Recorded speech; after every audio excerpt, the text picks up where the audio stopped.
Oke, Assalamualaikum warahmatullahi wabarakatuh. Perkenalkan, nama saya Wahid Hairul Insan dengan nomor induk mahasiswanya 15036210046. Di Universitas Negeri Jakarta ini saya mengambil Fakultas Teknik jurusan Pendidikan Teknik Bangunan,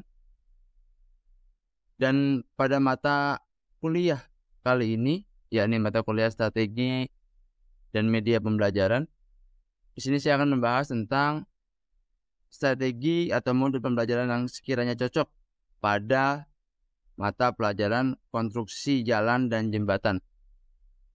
Nah,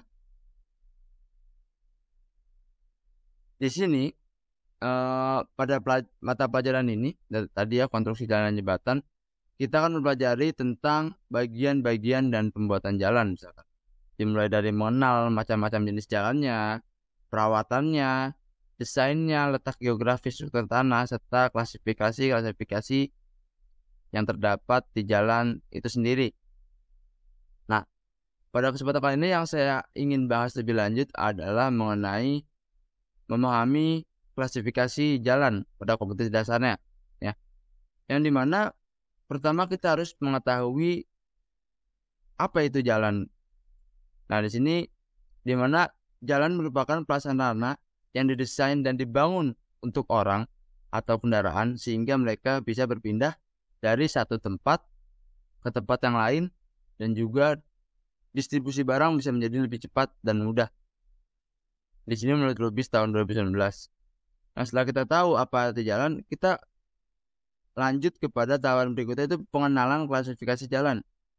Pada tahap selanjutnya ada pengenalan klasifikasi jalan, yang dimana klasifikasi jalan ini yang ada di Indonesia itu ada 4.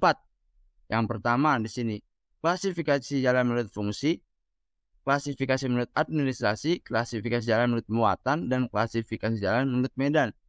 Nah, di masing-masing klasifikasi ini ada jenis-jenis jalannya tersendiri.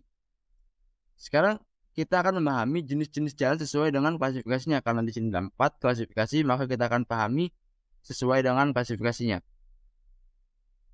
Yang pertama di sini ada klasifikasi jalan menurut fungsinya. Nah, di sini kita bisa lihat ada gambar jalan arteri yang merupakan jalan umum yang berfungsi untuk melayani angkutan utama. Nah, ciri-ciri jalan arteri ini, kita bisa memacu kendaraan kita itu di atas 60 km per jam. Jadi kemungkinan jalan arteri ini itu sangat luas sehingga kita bisa memacu kendaraan di atas 60 km per jam. Selanjutnya ada jalan kolektor.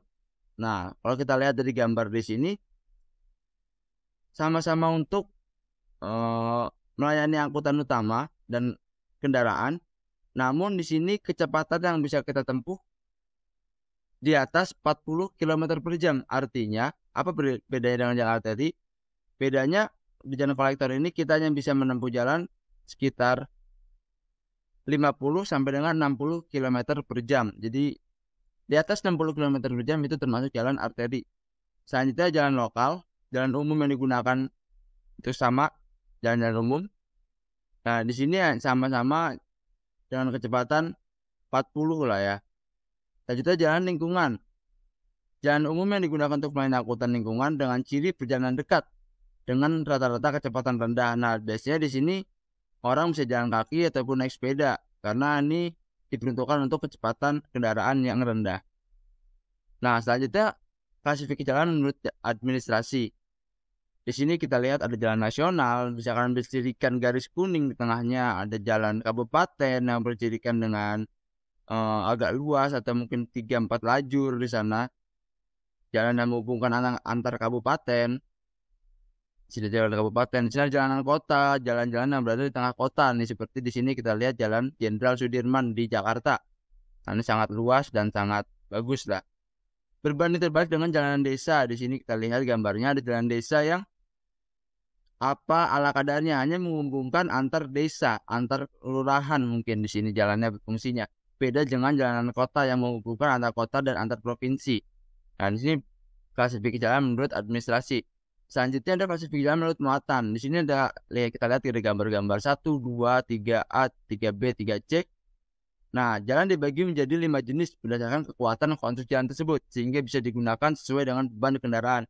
Misal golongan kelas 1 itu hanya kendaraan sepeda motor dan mobil pribadi, berbeda dengan golongan kelas 3C yang bisa mengangkut truk-truk besar 16 roda atau bahkan 24 roda gitu. Jadi semakin tinggi levelnya, semakin kuat konstruksi jalan yang dibangun. Nah, di sini ada klasifikasi jalan menurut muatan. Nah, di sini ada pegunungan. Kita bisa lihat gambarnya, pegunungan itu jalannya relatif lebih berkelok dibanding dengan jalan yang perbukitan. Nah, perbukitan juga berkelok, hanya saja kelokannya itu tidak sebanyak yang di pegunungan karena ketinggian datarannya lebih tinggi pegunungan daripada perbukitan. Berbeda lagi dengan halnya dengan jalanan datar seperti di bawah ini yang flat lurus saja, maka tidak perlu dibangun berkelok karena akan memakan biaya yang lebih. Selanjutnya visual. Mengapa strategi visual cocok? Nah, di sini saya rasa pada mata pelajaran konstruksi jalan jembatan, saya rasa cocok menggunakan strategi media atau media pembelajarannya itu visual. Karena apa? Menurut saya, dalam memahami klasifikasi jalan, adanya gambar atau diagram seperti tadi yang saya terangkan dapat membantu siswa atau peserta didik untuk mengenali jenis-jenis jalan berdasarkan karakteristik fisik, fungsi yang dimiliki jalan tersebut. Misalnya tadi saya tampilkan jalan arteri dengan jalan kolektor, maka kita bisa membandingkan apa sih bedanya di antara jalan arteri dan jalan kolektor tersebut dalam kehidupan nyata, sehingga akan membantu peserta didik untuk memahami perbedaan yang jelas dari masing-masing jenis jalan. Nah, kenapa saya pilih kayak visual? Karena di sini telah dibuktikan juga oleh Ajijah tahun 18 dalam penelitiannya. Ia dapat menyimpulkan bahwa siswa yang menggunakan audio visual mengalami peningkatan pengetahuan setelah dilakukan pretest dan post-test setelahnya dibanding yang tidak menggunakan audio visual. Dari sini ada datanya yang dimana kita lihat data yang menggunakan visual itu persentase kenaikan kemampuannya itu signifikan dan cukup relatif baik gitu tuh dibanding yang tidak menggunakan visual. Tidak hanya Ajijah pada tahun 2018, saya juga menemukan penelitian dari Agung Rinaldi dan kawan-kawan yang melakukan penelitian siswa yang menggunakan visual itu memiliki grafik yang lebih tinggi dibanding yang tidak menggunakan visual dalam pembelajaran bahasa Jerman di sini. Jadi mungkin di sini ya, penelitian yang dilakukan oleh Agung, siswa-siswa yang belajar bahasa Jerman menggunakan visual itu lebih ahli dibanding yang tidak menggunakan visual. Nah, di sini kita lihat grafiknya, yang menggunakan visual di sana bisa tertera 45,45% dibanding yang tidak menggunakan cuma hanya 27,27 ya. Nah, kita bisa lihat di sini dengan menggunakan grafik distribusi frekuensi, penggunaan kosakata bahasa Jerman siswa itu lebih banyak yang menggunakan gaya belajar visual. Nah, selanjutnya di sini saya coba menyusun sintaks pembelajaran dalam perencanaan pembelajaran visual pada kompetisi dasar memahami klasifikasi jalan yang telah saya buat. Di sini ada pendahuluan. Yang pertama, di sini pendidik menunjukkan gambar atau jalan-jalan yang berbeda untuk memperkenalkan konsep klasifikasi jalan. Nah, selanjutnya pada pendahuluan ini pendidik memberikan definisi atau klasifikasi jalan dan tujuan klasifikasinya. Apa yang harus dilakukan peserta didiknya? Nah, di sini peserta didiknya hanya memperhatikan dengan baik gambar atau video yang ditayangkan oleh guru, disimak dengan baik, menjawab pertanyaan dengan aktif ketika ditanya atau aktif bertanya di sini ya. Jadi tadi saya analogikan, digambarkan dua jalan yang berbeda supaya lebih memudahkan. Selanjutnya pada kegiatan eksplorasi. Ini tahapannya eksplorasi. Kenapa? Karena setelah pendahuluan itu hanya untuk memancing stimulus pada siswa agar tertarik pada pelajaran yang kita bawakan. Selanjutnya kita akan menyuruh siswa kepada eksplorasi. Di sini pendidik atau guru menunjukkan bagaimana sih proses klasifikasi jalan dilakukan, mulai dari pengukuran lebar jalannya, berapa meter sih jumlah lajurnya, berapa banyak lajur yang digunakan, hingga pemberian nama pada setiap jenis jalannya. Selanjutnya guru akan mengajak siswanya untuk mengamati nih, mengevaluasi setiap jenis jalan termasuk karakter fisik, kapasitas, dan fungsi masing-masing jenis jalan.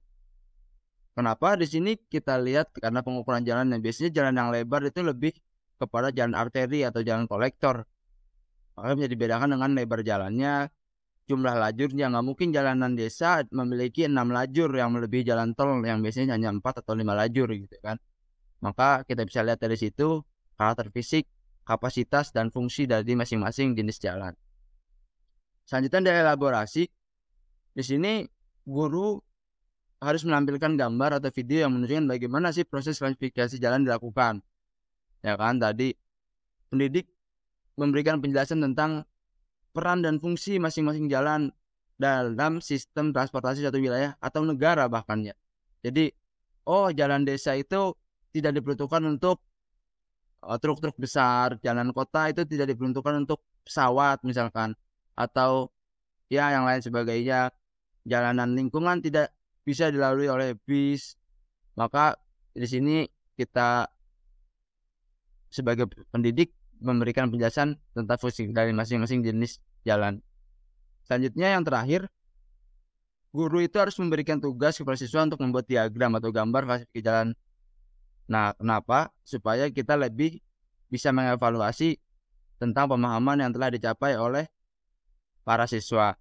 Selanjutnya guru meminta siswa untuk mempresentasikan hasil karya mereka dan memberikan penjelasan tentang karakteristik dan fungsi dari masing-masing jenis jalan dan di wilayah atau negara tertentu gitu kan. Pendidik selanjutnya atau guru itu mengevaluasi karya siswa dan memberikan umpan balik yang konstruktif sehingga kita dapat memberikan nilai dari apa yang telah dilakukan oleh para siswa. Nah, mungkin itu saja yang bisa saya sampaikan. Wassalamualaikum warahmatullahi wabarakatuh.